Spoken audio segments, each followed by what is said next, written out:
Dak Prescott is seemingly a long shot to play on Sunday night when the Cowboys face the Eagles. Would the Birds rather play Cooper Rush or Dak if they had their pick? And is this the biggest game of Jalen Hurts' career? I'm Thomas Mott. This is the Thomas Mott Show.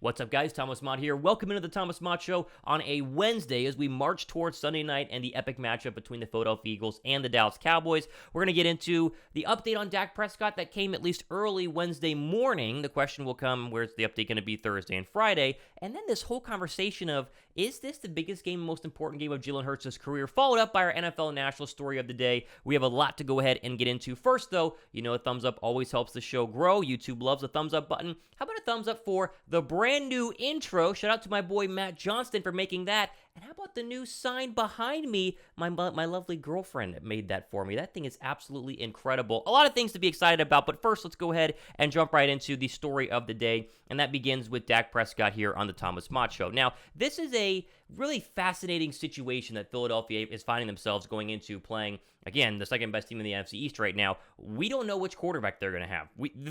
Right now, so filming this early on a Wednesday, no idea if Dak Prescott or Cooper Rush is going to go. However, the report, as we will see, is that it looks like it's going to be Cooper Rush. And if it is Cooper Rush, how scary is Cooper Rush? All things I want to kind of dive into today here on the Thomas Mott Show. Let's start with the news article coming via Bleeding Green Nation and the NFL Network's Ian Rappaport. Here's the Rappaport report early on a Wednesday morning. Quote, my understanding, and it's something I talked about on Sunday, is it's a little bit of a long shot for Dak to be out there and on the field this week against the Eagles. Next week, much more realistic. However, if he's had some serious gains the last couple of days, if he can go out and throw regular today on Wednesday, perhaps he can play. But a lot is going to be told by how much he participates in practice. So today really is kind of the deciding factor. I think tomorrow on the Thomas Mott Show, we might have more of a for sure on what's going to happen with Dak Prescott. But it's going to come down to grip strength. And you can kind of think about it as, in fact, of this whole area of his hand is the broken part. At least this area is the I'm not a doctor. This area is the troublesome part. And when you grip a football, you know, this is kind of the main part that holds onto the football and lets you spin it. And so if he throws today in practice, if he's able to do it consistently with velocity, that's when you know Dak Prescott is going to be able to go. But it seems like he's not going to go Sunday night. If I had to bet money, they're going to roll with Cooper Rush, because rushing Dak Prescott back doesn't make a lot of sense if you're even rooting for the Cowboys, and obviously we aren't here on the Thomas Mott Show, but still, I expect Cooper Rush to be the quarterback on Sunday. And that gets into this very fascinating topic of who is Cooper Rush, more of what is Cooper Rush. How scary is Cooper Rush if you were to go ahead and have your pick of the two quarterbacks? Would you rather play Dak at 100% or even Dak at 80% or Cooper Rush? There's an argument that you'd rather play Cooper Rush. Now, Thomas, I'm a Cowboys fan. I'm watching this video right now because those people do, apparently. I see Cowboy comments down below on the show almost every single day, and they'd say, Thomas, Cooper Rush is 4-0. He's not turning the football over. How can you say that you would rather play Cooper Rush? Well, it's very simple. Dallas isn't winning because of Cooper Rush. Cooper Rush is doing nothing special in terms of, winning at the quarterback spot. Now, you give credit where credit is due, and as an Eagle fan, we can always rip the Cowboys and make fun of people and, call them, a terrible franchise, blah, blah, blah, because that's what Eagle fans do. But you can't deny the fact that there are 4 W's there behind Cooper Rush's name this season. I mean, he did beat the Bengals, and he did beat the 4-1 Giants, and he did beat the trash Washington Commanders, and he did beat the Rams on the road. And so you give credit where credit is due, but let's look at the numbers, right? Because it is a stats-driven league, and even though the eye test is something that's very important in my opinion, and the eye test for Cooper Rush has been fine, the numbers there are very mediocre. They are very middle-of-the-pack quarterback, very clearly showing that he's a good backup quarterback. Credit to Dallas for having one. Bengals, 19 of 31, 234 yards, 61.3% completion percentage, 1 touchdown. Pedestrian. Very pedestrian numbers. Jalen Hurts had those numbers. You would say it as a very down day, but they won, so who cares? Against the Giants, 21 of 31, 67.7% completion percentage. His average is only 6.9, 1 touchdown, no picks. Same exact stat line. That's the exact same stat line. Washington, 15 of 27, only completed 15 passes, 223 yards, 55% completion percentage, a little higher in the average, 2 touchdowns, no picks. And then finally against the Rams, 10 completions, 16 attempts, 102 yards, 62.5% completion percentage, the average under 7, no touchdowns, no picks. What does this tell us? This tells us that Dallas is trying to 100% take the football out of Cooper Rush's hands, only make him throw when he absolutely needs to. They want to run the football at will, which they did very successfully against the Rams, and play really, really good defense. And so as you think about who you would rather play, it's not a matter of going, Cooper Rush is 4-0 and Dak Prescott is injured, so obviously I take Dak Prescott. Cooper Rush is not going to beat you in a shootout. And I think that's the important thing that Eagle fans are missing overall in this matchup. It's not to disrespect Cooper Rush. He could beat Philadelphia 17-10 if the Cowboy defense balls out and the Eagle offense is unable to move the football. But the odds are Philadelphia can score. And if Philadelphia gets above 24, can Cooper Rush match you? And right now, based on the 4-game reference that we can go ahead and look back to, he's not going to be able to get you more than 20 at this point. And so Cooper Rush is the quarterback you would rather play. The one really big plus of Cooper Rush is the number at the top right of the ESPN article or the ESPN screen here, 0 turnovers. This guy does not throw interceptions. If he was throwing interceptions right now and still having this exact same stat line, just throwing a pick each game, they're probably sitting at 2-2, Dallas is overall, right? Or maybe they're sitting at 2-3 or 3-2. They're not sitting at 4-1. And so if the Eagles can force some Cooper Rush turnovers and continue to get the stat line that he's given all 4 games this year, I continue to feel very confident in the Eagles' ability to win. Now, going over here to why the Dallas Cowboys have been able to win and where the fear is if you're an Eagle fan, it's the Cowboy defense. You can go through the stat base here on the footballdatabase.com and just look at total points. Dallas is 3rd best in the National Football League. You go to points per game, and Dallas is still, 3rd best right there in points per game. Rushing yards, they're a little bit lower, but they're still right outside the top 10. They're not bad, only averaging, right now about 117 rush yards per game. Passing yards per game, we can go over here to the right. Dallas is very much in play here, sitting right behind Tampa and Philadelphia, less than 200. And then you go to this other article, and the big number is the turnover differential. Yes, Philadelphia is number 1 with +9, but Dallas is right there at +5. They're tied for 2nd with the Baltimore Ravens. And so this whole idea of the Dak versus Rush debate and the idea, please let Dak Prescott play because he's banged up, I'm not so sure. Now, maybe Dak isn't, he won't come back 100%. He'll still have some, throwing velocity issues or some accuracy issues or some just general rust because he sat out for a month. But I would much rather play Cooper Rush right now than a healthy Dak Prescott. And it looks like, at least according to the reports, you're going to be getting Cooper Rush instead of Dak Prescott. Am I wrong on this one? I don't think I'm wrong.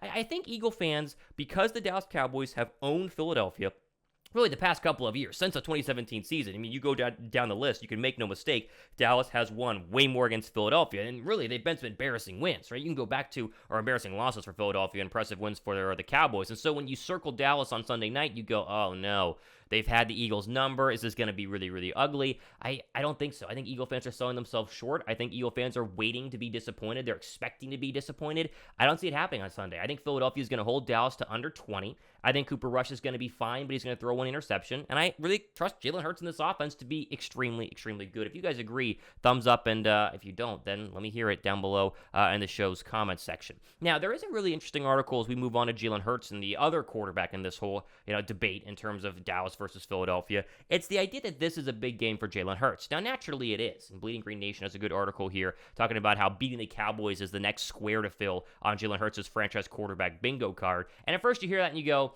okay, he could lose against the Cowboys on Sunday and still be a franchise quarterback, which is true, right? The Eagles could get blown out, and I would still come on the show on Monday and be like, Jalen's still the guy. I mean, come on, you can have one bad game. It happens. Every single quarterback has one bad game in the National Football League. Patrick Mahomes had a terrible game against the Colts where they lost a couple of weeks ago, and so one game does not define it. But as you go through the Bleeding Green Nation article, it is interesting to read that this is the one remaining knock on Jalen Hurts, right? These were all the major complaints that fans had against him, according to Bleeding Green Nation, going into the season. Can he be successful passing quarterback? Well, he's proven that. That's checked. That one's done. Let's skip one. Can he throw over the middle of the field? With A.J. Brown? Yes, that one's completely done. Can he learn to roll to his left and make plays? Did you see that play he made, rolling to his left, finding Devontae Smith for the first down against the Arizona Cardinals on Sunday? Check. What's this one right here? Can he beat good teams?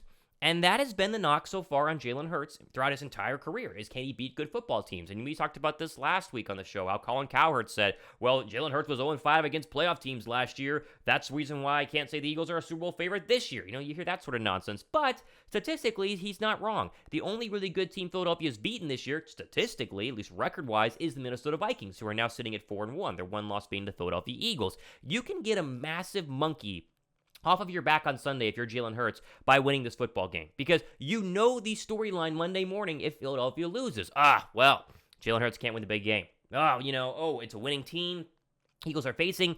Jalen Hurts can't win the big game. And even though it's total nonsense, and I would still take the Eagles over the Cowboys for the rest of the season, even if the Cowboys were to win on Sunday, this would be a very, very, very good opportunity for Jalen Hurts to kind of fill in, like Bleeding Green Nation says, that last bingo card on his franchise quarterback, chart hopefully signify to the rest of the National Football League that he is here and he is legit. So there's a lot of underlying storylines in this one, and to me, it's absolutely fascinating. I actually going to be talking to RJ Ochoa, the managing editor of Blogging the Boys, the giant SB Nation Cowboys website, on the show this afternoon. I don't know if I'll post it tonight or post it tomorrow morning. Either way, it's going to be a really, really good article, kind of interviewing the enemy, and I'm friends with RJ Ochoa. We actually used to host a show together a long time ago back in Texas, but he is, to me, a great interview to get us ready for Eagles-Cowboys, and I'm going to hopefully have that on the show here in the next couple of days. Trying to mix up a lot of new stuff here on the Thomas Mott Show. Not just, talking about this little article that comes out with Philadelphia or this National Football League article, but have some interviews as well. And so if you guys like that, be sure to subscribe. We got some other big stuff coming soon, which I can't talk about yet, but stay tuned for that. Okay, I want to finish our national story, or we finish the show with our national story, and there's a really interesting article by David Carr, the former quarterback and brother to Derek Carr, who's now an NFL Network talking head, talking about the 4 best teams in terms of fits for wide receiver Odell Beckham Jr. Now, he doesn't mention Philadelphia, which is why it's our national story of the day, and I think I will talk more about OBJ in future shows because, coming to Philadelphia is still, I think, technically an option there if he wants to win and get back at his former team in the Giants. But you can go through the list of, possible places where OBJ could go. The Rams at 2 and 3, very, very likely. I'm so shocked the Rams still did not go ahead and get OBJ. There's something else, I think, there in terms of why he didn't come back and why he hasn't, made it official, whether they are not offering him enough money or he doesn't want to go back to the same place. I'm not sure, but Los Angeles desperately needs a wide receiver. I could see that happening. Buffalo is, it's kind of how the Bucs have been the past couple of years, where guys just sign with Tom Brady because he's Tom Brady. The same thing would go here. Buffalo is seemingly the favorite in the AFC. If you're a guy like OBJ and you want a Super Bowl ring to go ahead and cement your career as one of the great receivers of the past 10 years, you go sign with the Buffalo Bills for the veteran minimum. You say screw the money, and you go play with Diggs and Gabe Davis and Isaiah McKenzie. The problem is he's playing with Diggs, Gabe Davis, and Isaiah McKenzie. How much of the ball are you going to get? Whereas on the Rams, you're number 2.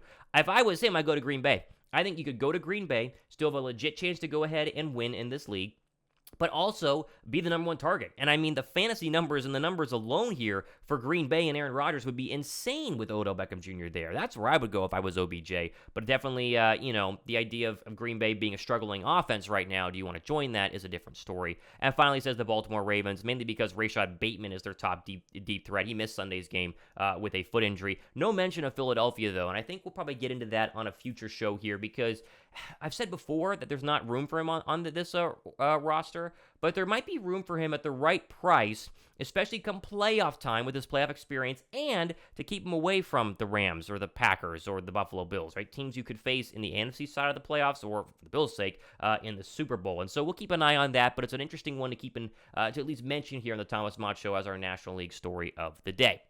All right, so there we go. We got plenty more coming up here next couple of days. You guys always know we film early on, every single morning, essentially, to try to give you guys a show to take with you, to work, or a show to take with you for lunch break or to drive home, whatever it is. If you appreciate that, thumbs up. And turn the notification bell as well. I think a lot of people who watch the Thomas Mott Show and listen to the Thomas Mott Show are not subscribers because they don't get notified. And so if you guys want to be notified, that's the way to do it. As I mentioned, big things are coming, right? We just got the intro for the show. Fantastic. Got the new sign. Absolutely incredible. Love it. Love it, love it. We have some really fun partnerships coming up, hopefully, which I can talk about in the future. They're in the works right now, and I'm really excited to share those with you as the Thomas Mott Show grows. That's the whole point here, to give you guys a really good NFL and Philadelphia Eagles show for your daily drive, or just daily, hang out. You want to eat dinner and watch it, whatever it is. I appreciate that. All right. Keep an eye. We keep rolling towards the start of the NFL, or it's our start of the Sunday night matchup, Eagles versus Cowboys. The question, I think, for tomorrow's show is going to be injury and health updates. We'll see if we have those for guys like Mylott and Avonte Maddox and the rest of them. That's it for today. I'm Thomas Mott. This has been the Thomas Mott Show.